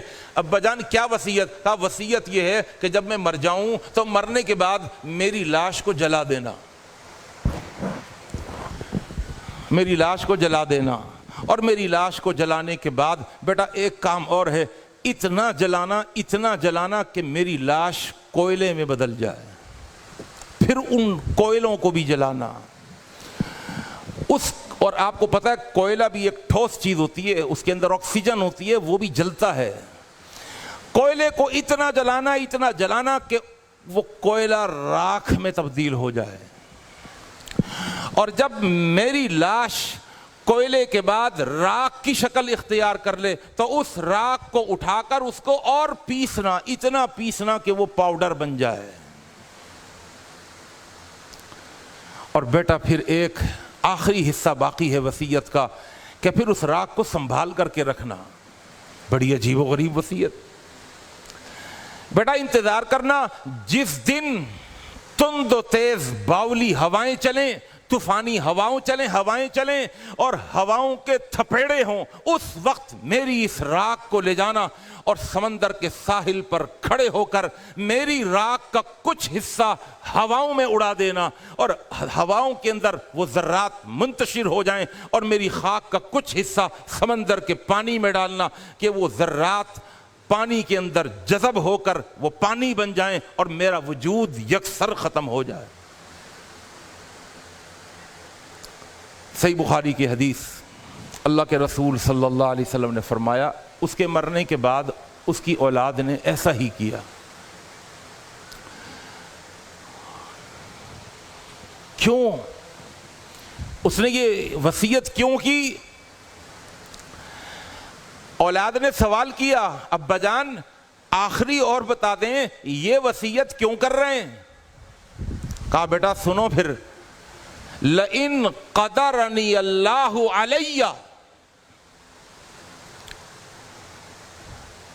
لئن قدرنی اللہ علی عذبنی لا يعذبه احدا من العالمین، اس لیے کہ میں اتنا گناہگار ہوں، ایسے ایسے گناہ کیے ہیں، اگر اللہ نے مجھ پر قدرت حاصل کر لی اور اگر میں اللہ کی دسترس میں آ گیا، اللہ کی اپروچ میں آ گیا، تو اللہ مجھے ایسا عذاب دے گا، ایسا عذاب دے گا لا يعذبه احدا من العالمین، کہ پورے جہانوں میں مجھ سے بڑھ کر اللہ کسی کو ایسا عذاب نہیں دے گا، میں نے ایسے گناہ کیے۔ اللہ اکبر، اللہ کا ڈر۔ اور جب اس کی راکھ ہوا میں اڑا دی گئی، جب اس کی راکھ سمندر کے پانی کے اندر حل ہو گئی، اللہ کے رسول صلی اللہ علیہ وسلم نے فرمایا ایک ہے اللہ کا قانون قدرت اور ایک ہے اللہ کا قانون فطرت، دونوں الگ الگ ہیں۔ قانون فطرت کچھ اور ہے، قانون قدرت کچھ اور ہے، بہت توجہ فرمائیے گا، قرآن بھرا ہوا ہے۔ قانون فطرت یہ ہے آگ جلاتی ہے، لیکن قانون کوئی ولی ہاتھ ڈالے ہاتھ جلے گا، کوئی عالم کوئی مفتی ہاتھ ڈالے گا آگ جلائے گی، یہ قانون قدرت ہے۔ لیکن اللہ کبھی کبھی قانون فطرت کو توڑ کر قانون قدرت کا استعمال کر کے کہتا ہے یا نار کونی بردن و سلاما علی ابراہیم۔ پانی ڈبوتا ہے، پانی ڈبوتا ہے، یہ قانون فطرت ہے، لیکن اللہ کبھی کبھی قانون قدرت کا استعمال کرتا ہے کہ پانی بھی ڈبوتا نہیں۔ واقعات بھرے ہوئے ہیں۔ مچھلی کے پیٹ میں، سمندر کے اندر مچھلی کے پیٹ میں کوئی چلا جائے، قانون فطرت یہ ہے مرتا ہے، مچھلی کی غذا بنتا ہے، لیکن اللہ کبھی کبھی قانون فطرت کو توڑ کر قانون قدرت کو استعمال کر کے اللہ مچھلی کے پیٹ سے زندہ باہر نکالتا ہے۔ اللہ نے بھی وہاں پر قانون قدرت کا استعمال کیا۔ اللہ کے رسول صلی اللہ علیہ وسلم فرماتے ہیں اللہ نے اسی وقت آنے واحد میں اللہ نے سمندر کو حکم دیا، ہواؤں کو حکم دیا، اے ہواؤں سارے راکھ کے ذرات سمیٹ دو، اور پانی کو حکم دیا کہ یہ جو ذرات تیرے اندر آئے ہیں، جو تیرے اندر حل ہو چکے ہیں، یہ واپس باہر نکلیں۔ اللہ نے اس کے پورے وجود کے ذرات کو جمع کر کے اپنے سامنے اللہ نے اس کو جسم کی شکل دی۔ جسم بنانے کے بعد اللہ نے آنے واحد کے اندر اس میں روح پھونک دی، اپنے سامنے کھڑا کر لیا۔ اللہ کر سکتے ہیں نہیں کر سکتے؟ وہ تو کن کہتے ہیں، کن ہو جا وہ ہو جاتا ہے۔ اللہ کے آگے تو کوئی مشکل نہیں تو آپ کہیں گے میاں عقل والی بات، ارے بھائی اللہ کے آگے کیا، اللہ کے آگے کوئی مشکل نہیں ہے، علی کل شیء قدیر ہے وہ تو خالق ہے نا، اس کی طاقت تو چھوڑیے آپ، آئیے مخلوق کی طاقت بتا دوں، اندازہ ہو جائے گا آپ کو۔ حضرت سلیمان کا واقعہ پڑھتے ہیں سورہ نمل کے اندر، جب وہاں سے بلقیس آنے لگی، جنات نے اطلاع دی کہ وہ آپ کی طرف آ رہی ہے، سلیمان علیہ السلام نے درباریوں سے کہا یا ایھا الملا، اے سرداروں کی جماعت، ایکم یاتینی بعرشھا قبل ان یاتونی مسلمین، وہ کون ہے جو اس کا شاہی تخت اٹھا کر کے لے آئے؟ 80 گز لمبا، 40 گز چوڑا، 30 گز اونچا، سونے چاندی ہیرے جواہرات کا اتنا بھاری تخت یمن سے اٹھا کر کے لے آئے۔ تو ایک جن کھڑا ہوا، قال عفریت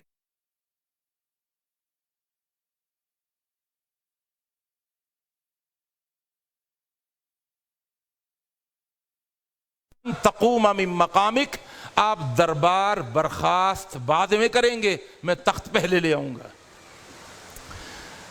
حضرت سلیمان اس کی بات مان لیتے، لیکن اس نے اللہ کہا نا، وہ سلیمان کو پسند نہیں آیا، کہنے لگا انی علیہ لقوی امین، میں بڑا طاقتور ہوں، امین اور بڑا امانت دار بھی ہوں، کوئی چوری نہیں کروں گا، ہیرے جیسا اٹھاؤں گا ویسے رکھ دوں گا۔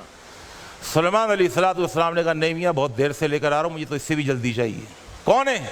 اللہ کا قرآن کہتا ہے قال الذی عنده علم من الکتاب، پھر ایک کھڑا ہوا، اس کے پاس کتاب اللہ کا علم تھا، کہنے لگا انا آتی کا بھی، میں لے آؤں گا۔ میاں وقت کتنا لگے گا؟ کہا وقت قبلہ، توجہ بھائی پوری توجہ، لفظ قبلہ پر توجہ، قبلہ، قبل کہتے ہیں پہلے، بعد مانے بعد میں، قبلہ اس سے پہلے، ارے کس سے پہلے؟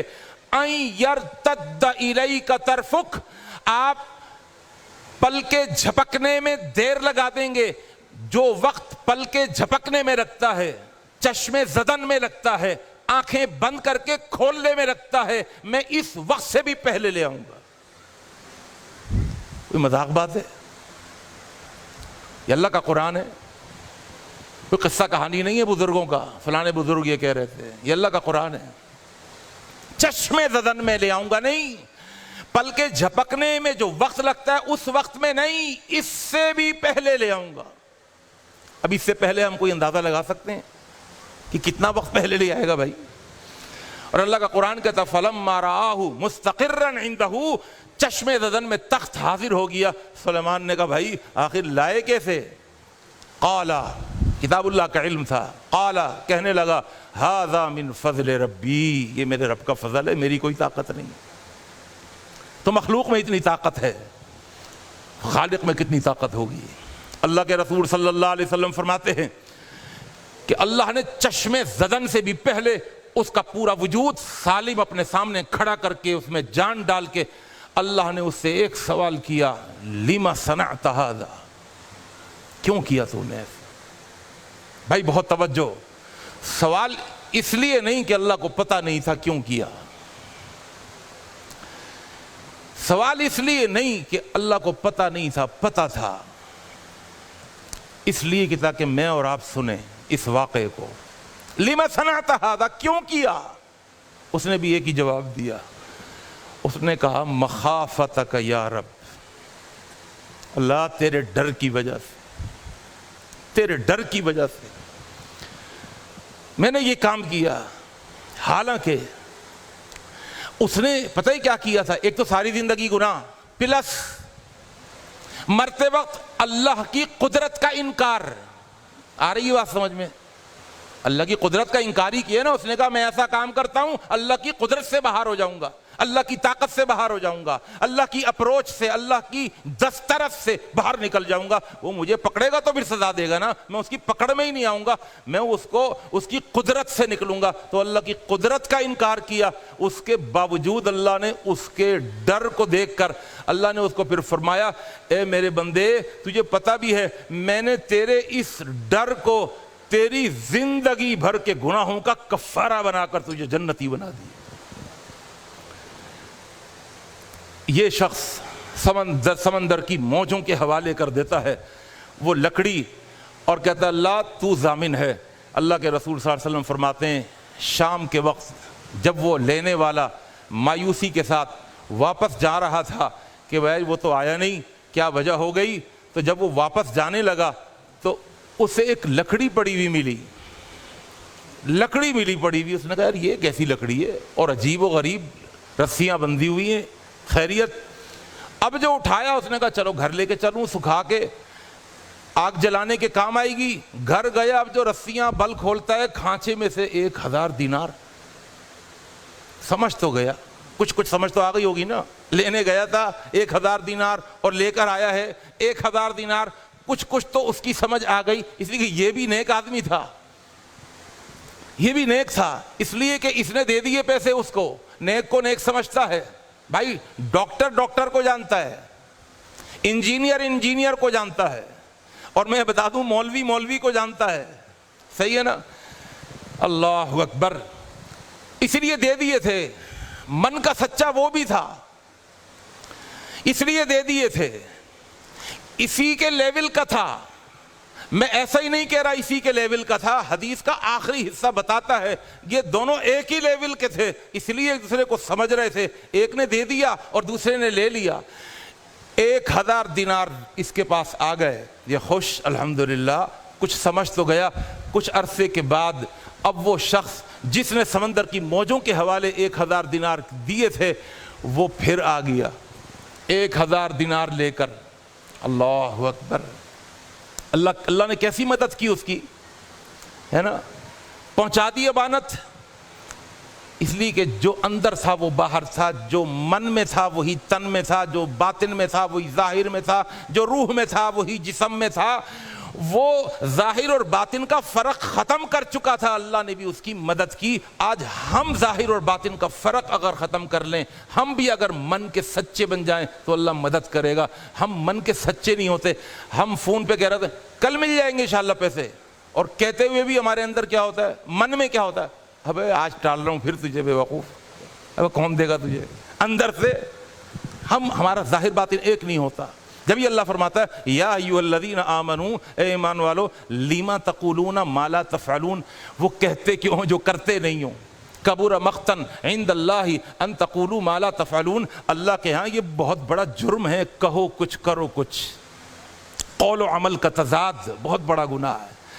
ان کے قول و عمل میں تضاد نہیں تھا، من کے سچے تھے، اللہ نے بھی مدد کی، امانت پہنچا دی، لیکن یہ کتنا من کا سچا تھا، اس کے باوجود اسے یقین تو تھا کہ اللہ نے امانت پہنچائی، اس لیے کہ اس کو یقین تھا کہ جس اللہ نے گارنٹیئر بن کر، گواہ بن کر مجھے اجنبی جگہ پر 1000 دینار دلوا دیے، اس کے دل میں بات ڈال دی، اس اللہ نے اس کی بھی تو مدد کی ہوگی نا، اللہ نے 1000 دینار پہنچائے ہوں گے، لیکن یہ کتنا پکا تھا، قول و عمل میں کتنا پختہ تھا، یہ 1000 دینار لے کر پھر چل پڑا اپنے بھائی کے پاس، پتہ پوچھتے پوچھتے پہنچ گیا، السلام علیکم، وعلیکم السلام، بھائی بڑی معذرت، میں 1000 دینار آپ کو دینا چاہتا تھا، مجھے سواری نہیں ملی اور میں شام تک انتظار کرتا رہا، بھائی بڑی معذرت، تاخیر ہو گئی، دیر ہو گئی، یہ 1000 دینار لے لیجیے۔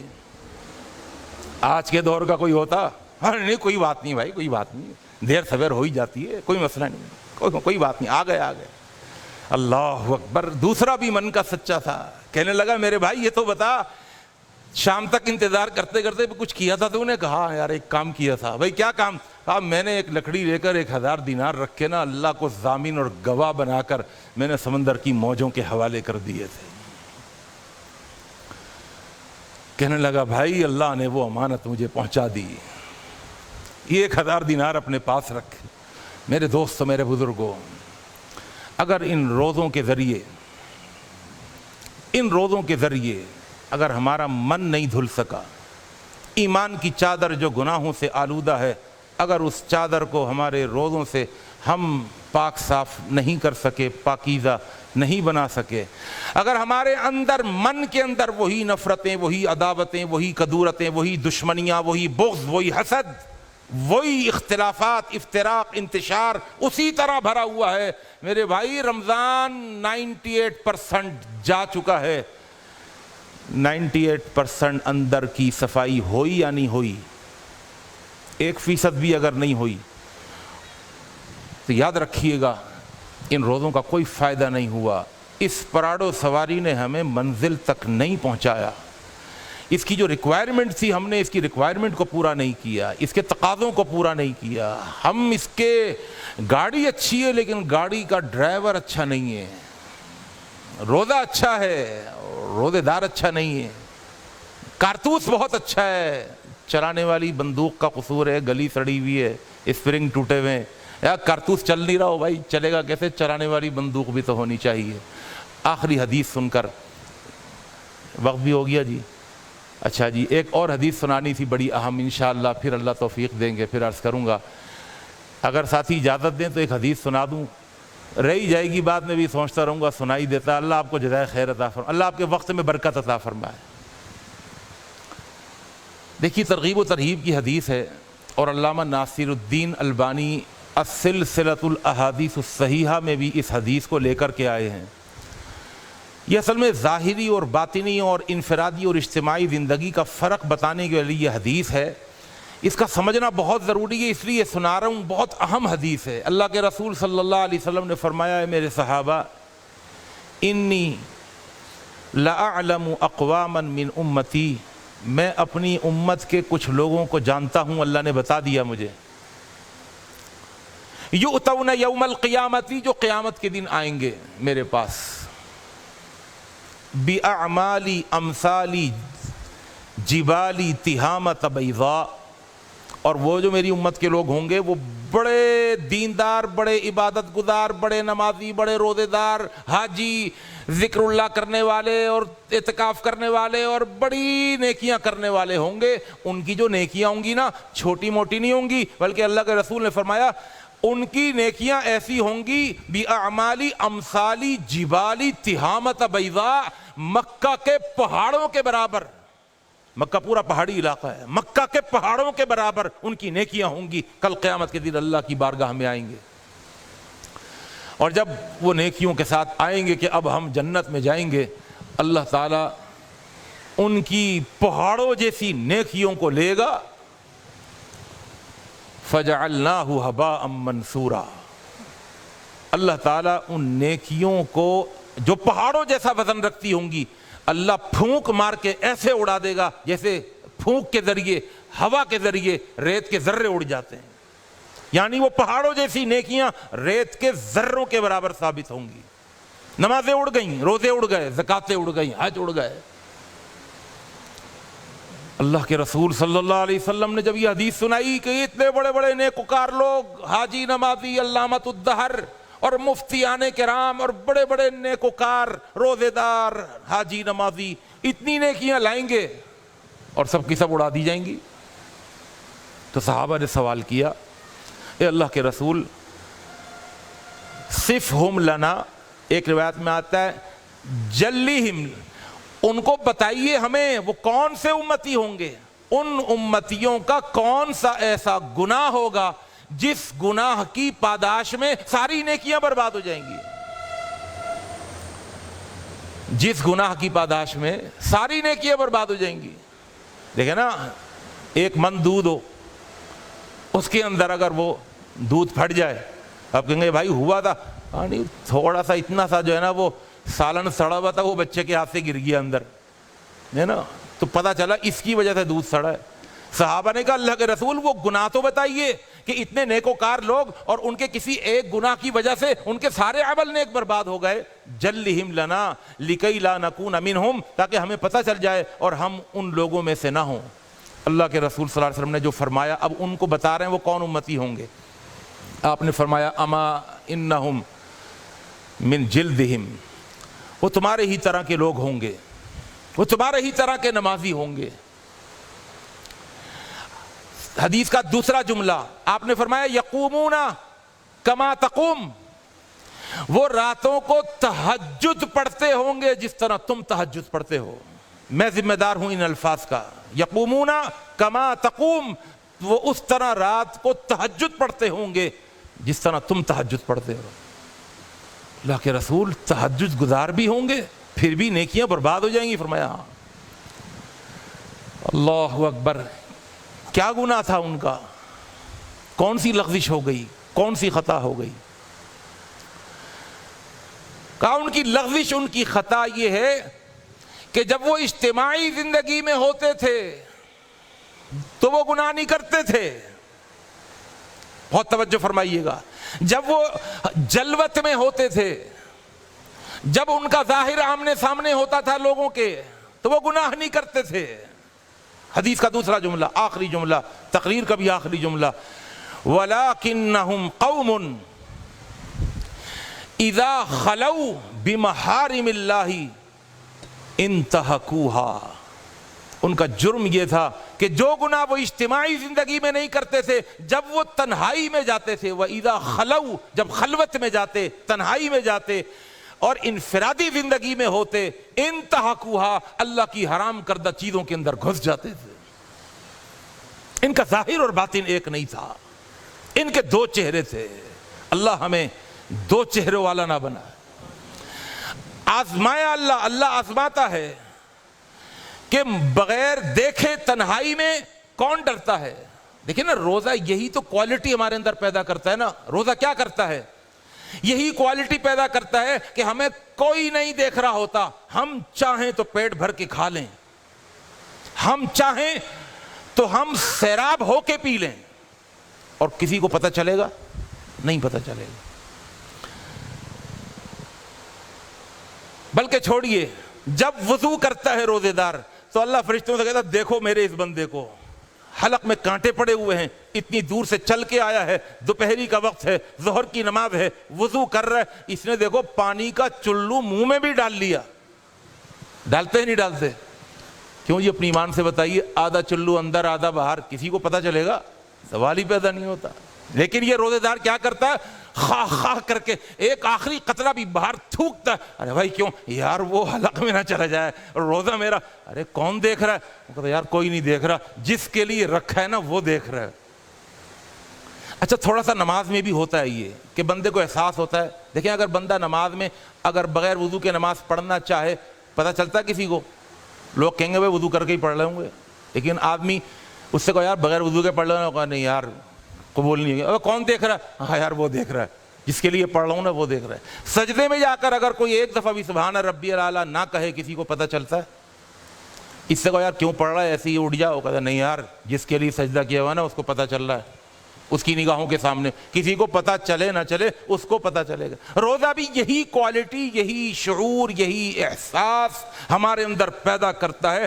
پورے 17 گھنٹے کا روزہ, 17 گھنٹے مسلسل اس احساس کے ساتھ کہ میرا اللہ مجھے دیکھ رہا ہے, میرا اللہ مجھے دیکھ رہا ہے. بھائی آپ تنہائی میں جا کر, کیا اللہ آپ کو دیکھ نہیں رہا؟ اللہ دیکھ رہا ہے. 7 خوش نصیب جنہیں اللہ اپنے عرش کا سایہ عطا فرمائیں گے, ایک خوش نصیب وہ بھی ہوگا رجل ذکر اللہ خالیا, جو تنہائی میں اور خلوت میں اللہ کے آگے روتا ہے. تنہائی میں اور خلوت میں یہ نہیں سمجھتا کہ یہ کمرے کا کونا میری پرائیویسی کو پروٹیکٹ کرتا ہے, یہاں کوئی نہیں دیکھ رہا. فرمایا نہیں, یہ کمرہ کیا, میں تجھے بتاؤں, اس کمرے کے اندر اللہ کے جاسوس بھرے ہوئے ہیں. یومئذ تحدث اخبارہا, اللہ کے رسول فرماتے ہیں کہ یہ زمین اللہ کی مخبر ہے. مخبر, گناہ کرنے والے اس زمین سے نکل کر کئی گناہ کر, یہ زمین کل قیامت کے دن خبریں دے گی کہ میری پشت پر بیٹھ کر, کون سے گھر میں بیٹھ کر, گھر کے کون سے کمرے میں بیٹھ کر, کمرے کے کون سے کونے میں بیٹھ کر تو نے کون سا گناہ کیا تھا. کسی کو پتہ چلے نہ چلے, اللہ کو پتہ چل رہا ہے. اور میرے دوست, میرے بزرگوں, آج کے دور کے ایمان والوں کا ایمان اس انٹرنیٹ اور موبائل کے ذریعے سے آزمایا جا رہا ہے. یہ دیکھنے میں بڑے اسمارٹ ہیں, یہ بڑے سلم ہیں, یہ بڑے یہ ان کا ویٹ نہیں ہے, ان کا وزن نہیں ہے. کل قیامت کے دن کہیں ایسا نہ ہو کہ یہ میزان کے اندر بہت وزنی ثابت ہوں. گناہوں کے پلڑے میں سنبھال کے رکھیے اپنا ایمان, اپنی تنہائیوں کو خراب نہ ہونے دیں, اپنی انفرادی زندگی کو اجتماعی زندگی والا بنائیے, اپنے ظاہر کو اور باطن کو ایک کر لیجئے, اپنے 2 چہرے نہ بنائیے, ایک ہی چہرے والا بن جائیے, اپنے باطن کو سنوار لیجئے, من کے سچے بن جائیے. یہ ساری نصیحتیں سب سے پہلے میرے لیے اور آپ کے لیے اور ہم سب کے لیے. اللہ سے دعا ہے اللہ تعالیٰ قبول فرما لے. وما علینا الا البلاغ. بیماروں کے لیے دعا فرمایا, اللہ تمام بیماروں کو صحت کاملہ و عاجلہ عطا فرما دے. یا رب لک الحمد کما ینبغی لجلال وجہک وعظیم سلطانک. الحمد للہ رب العالمین والعاقبۃ للمتقین والصلاة والسلام علی سید الانبیاء والمرسلین. اللہم انا نسألک بمعاقد العز من عرشک ومنتہى الرحمۃ من کتابک واسمک الاعظم وجدک الاعلی وکلماتک التامہ. اللہم صل علی محمد وعلی آل محمد کما صلیت علی ابراہیم وعلی آل ابراہیم انک حمید مجید. اللہم بارک علی محمد وعلی آل محمد کما بارکت علی ابراہیم وعلی آل ابراہیم انک حمید مجید. ربنا آتنا فی الدنیا حسنہ وفی الآخرۃ حسنہ وقنا عذاب النار. یا اللہ دنیا کی بھلائیاں بھی نصیب فرما دے, آخرت کی بھلائیاں بھی نصیب فرما دے, ہمیں جہنم کے عذاب سے پناہ عطا فرما دے. یا اللہ ہمارے تمام گناہوں کو بخش دے, معاف فرما دے, آئندہ گناہوں سے بچنے کی توفیق عطا فرما دے. یا اللہ رمضان کا مہینہ گزر ہی چکا ہے, اگر اس رمضان کے مہینے میں ہماری بخشش نہیں ہوئی, یا اللہ ہم سے بڑا پھر بدبخت کوئی نہیں ہوگا, محروم کوئی نہیں ہوگا, بد نصیب کوئی نہیں ہوگا. یا اللہ محرومی سے بچا لے, بد نصیبی سے بچا لے، شقاوت سے بچا لے، بدبختی سے بچا لے۔ یا اللہ ہمارے گناہوں کو تو معاف فرما دے، یا اللہ آئندہ گناہوں سے بچنے کی توفیق عطا فرما، یا اللہ مرحومین کو بھی بخش دے، معاف فرما دے۔ یا اللہ جو جو ایمان کی سلامتیوں کے ساتھ اس دنیا سے رخصت ہو چکے ہیں سب کو معاف فرما دے۔ میرے والد محترم مولانا اسحاق شاہد صاحب گزشتہ رمضان ہمارے ساتھ تھے۔ آج ہمیں محسوس ہوتا ہے کہ واقعتاً والد کی کیا قدر و قیمت ہوتی ہے۔ والدہ حیات ہیں، محسوس ہوتا ہے کہ آدھی دھوپ ہے اور آدھا سایہ ہے۔ اللہ اس آدھے سایہ کو قائم دائم رکھے، اللہ لمبی عمر عطا فرمائے۔ والد محترم کے لیے بھی دعا ہے، رب اغفر لی ولوالدی وللمؤمنین یوم یقوم الحساب۔ یا اللہ تمام مرحومین کو بخش دے۔ یا اللہ جو جو ایمان کی سلامتیوں کے ساتھ اس دنیا سے رخصت ہو چکے ہیں سب کو معاف فرما دے، سب کی خطائیں معاف فرما دے۔ یا اللہ جو بیمار ہیں ان کو صحت کامل عاجل عطا فرما۔ یا اللہ جو جسمانی عارضے میں مبتلا ہیں، یا اللہ جسمانی اور روحانی، ظاہری اور باطنی بھول چوک، یا اللہ جتنی بھی بیماریاں ہیں چھوٹی اور بڑی، اپنے فضل اپنے کرم سے تمہاری ساری بیماریوں کو ختم فرما دے۔ یا اللہ ڈاکٹر دوا دیتے ہیں، تو شفا دیتا ہے، ڈاکٹروں کی دوا تیری شفا کی محتاج ہوتی ہے، لیکن تیری شفا ڈاکٹروں کی دوا کی محتاج نہیں ہوتی۔ یا اللہ شفا والا فیصلہ فرما دے۔ یا اللہ ایک بلا، ایک مصیبت، ایک وائرس آیا ہوا ہے، یا اللہ کرونا وائرس، اس سے ہم سب کو، تمام مسلمانوں کو، تمام انسانوں کو یا اللہ اس کو نیست و نابود فرما دے، ختم فرما دے۔ یا اللہ اس سے چھٹکارا عطا فرما دے۔ یا اللہ اور اگر یہ کوئی وائرس نہیں ہے، یہ صرف دجالی سسٹم آنا چاہ رہا ہے، یا اللہ ان کے سسٹم کو تباہ و برباد فرما دے۔ اور اگر وائرس ہے یا اللہ اس کو ختم فرما دے، اپنے کلمہ کن کی طاقت سے ختم فرما دے۔ یا اللہ جو اس وائرس کا شکار ہو چکے ہیں انہیں صحت اور تندرستی عطا فرما دے۔ یا اللہ کوئی بلا، کوئی مصیبت، کوئی پریشانی آ رہی ہے، یا اللہ دعاؤں کی برکت سے انہیں ٹال دے۔ یا الہ العالمین، یا رب العالمین جو بے روزگار ہیں انہیں برسر روزگار فرما دے، جو برسر روزگار ہیں ان کی حلال کمائی میں خیر و برکتیں عطا فرما دے۔ یا اللہ جو بے اولاد ہیں انہیں نرینہ اولاد عطا فرما دے، اولاد والوں کو ماں باپ کی آنکھوں کی ٹھنڈک بنا دے۔ یا اللہ جو اولاد والے ہیں ان کی اولاد کو ماں باپ کی آنکھوں کی ٹھنڈک بنا دے، اطاعت گزار بنا دے، فرما بردار بنا دے، دیندار بنا دے، ماں باپ کے لیے صدقہ جاریہ بنا دے۔ یا الہ العالمین دشمنوں کی دشمنی سے بچا دے، حاسدین کی حسد سے بچا دے، بری نظر سے دیکھنے والوں کی نظر بد سے بچا دے، شریر لوگوں کے شر سے بچا دے، جادوگروں کی جادوگری سے بچا دے۔ یا اللہ دنیا آخرت کے فتنوں سے بچا دے۔ یا اللہ جان کی، مال کی، عزت کی، آبرو کی، ایمان کی حفاظت فرما دے۔ یا اللہ جو قسمتوں کے برے لکھے ہیں مٹا دے۔ یا الہ العالمین ہمارے آپس کے اختلافات ختم فرما دے، اختلافات کی نحوست سے ختم فرما دے، اتفاق اتحاد سے رہنے کی توفیق عطا فرما دے۔ یا اللہ ظاہر اور باطن ایک کر دے۔ یا اللہ جسم اور روح، یا اللہ دو رخ نہ ہوں، دو چہرے نہ ہوں، دوغلا پن نہ ہو۔ یا اللہ دوغلا پن ختم فرما دے، منافقت ختم فرما دے۔ یا اللہ اجتماعی اور انفرادی زندگی کا فرق ختم فرما دے۔ یا اللہ ہمارا ظاہر بھی اچھا کر دے، باطن بھی اچھا کر دے۔ یا اللہ ظاہر بھی سنوار دے، باطن بھی سنوار دے۔